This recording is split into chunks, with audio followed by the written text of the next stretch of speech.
us, they will be imposing 25% tariffs on Canadian exports to the United States and 10% on Canadian energy. A decision that, should they elect to proceed with, should take effect on Tuesday, February 4th. Tonight, first, I want to speak directly to Americans, our closest friends and neighbors. This is a choice that, yes, will harm Canadians, but beyond that, it will have real consequences for you, the American people. As I have consistently said, tariffs against Canada will put your jobs at risk, potentially shutting down American auto assembly plants and other manufacturing facilities. They will raise costs for you, including food at the grocery stores and gas at the pump.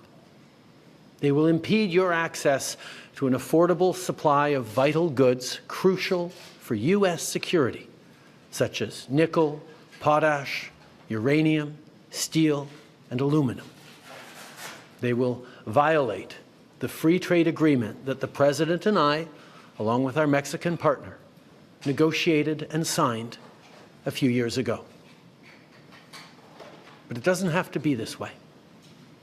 As President John F. Kennedy said many years ago, geography has made us neighbors, history has made us friends, economics has made us partners, and necessity has made us allies. That rang true for many decades prior to President Kennedy's time in office and in the decades since. From the beaches of Normandy to the mountains of the Korean Peninsula, from the fields of Flanders to the streets of Kandahar, we have fought and died alongside you. During your darkest hours, during the Iranian hostage crisis, those 444 days we worked around the clock from our embassy to get your innocent compatriots home. During the summer of 2005, when Hurricane Katrina ravaged your great city of New Orleans, or mere weeks ago, when we sent water bombers to tackle the wildfires in California. During the day the world stood still, September 11th, 2001, when we provided refuge to stranded passengers and planes, we were always there, standing with you, grieving with you, the American people. Together, we've built the most successful economic, military, and security partnership the world has ever seen. A relationship that has been the envy of the world. Yes, we've had our differences in the past, but we've always found a way to get past them. As I've said before, if President Trump wants to usher in a new golden age for the United States, the better path is to partner with Canada, not to punish us. Canada has critical minerals, reliable and affordable energy, stable democratic institutions, shared values, and the natural resources you need. Canada has the ingredients necessary to build a booming and secure partnership for the North American economy, and we stand at the ready to work together. Let's take a moment to talk about our shared border. Our border is already safe and secure, but there's always more work to do. Less than 1% of fentanyl, less than 1% of illegal crossings into the United States come from Canada. But hearing concerns from both Canadians and Americans, including the American president himself, we're taking action.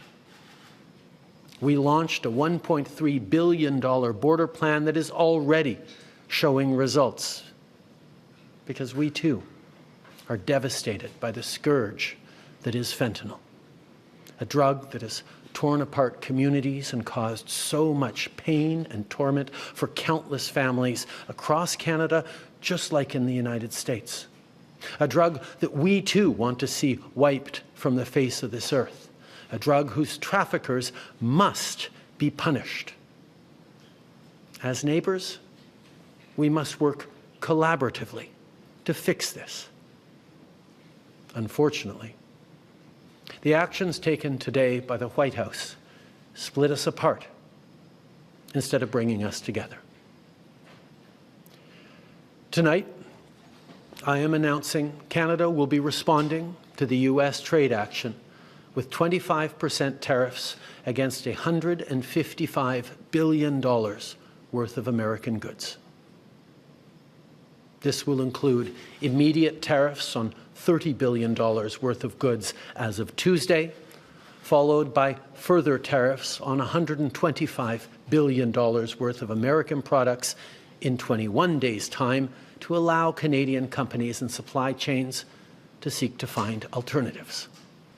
Like the American tariffs, our response will also be far-reaching and include everyday items such as American beer, wine, and bourbon, fruits and fruit juices, including orange juice, along with vegetables, perfume, clothing, and shoes. It'll include major consumer products like household appliances, furniture, and sports equipment, and materials like lumber and plastics, along with much, much more. And as part of our response, we are considering, with the provinces and territories, several non-tariff measures, including some relating to critical minerals, energy, procurement, and other partnerships. We will stand strong for Canada. We will stand strong to ensure our countries continue to be the best neighbors in the world. With all that said, I also want to speak directly to Canadians in this moment. I'm sure many of you are anxious, but I want you to know we are all in this together. The Canadian government, Canadian businesses, Canadian organized labor, Canadian civil society, Canada's premiers, and tens of millions of Canadians from coast to coast to coast are aligned and united. This is Team Canada at its best. And now is also the time to choose Canada. There are many ways for you to do your part. It might mean checking the labels at the supermarket and picking Canadian-made products. It might mean opting for Canadian rye over Kentucky bourbon, or foregoing Florida orange juice altogether. It might mean changing your summer vacation plans to stay here in Canada and explore the many national and provincial parks, historical sites, and tourist destinations our great country has to offer. It might mean doing all of these things or finding your own way to stand up for Canada.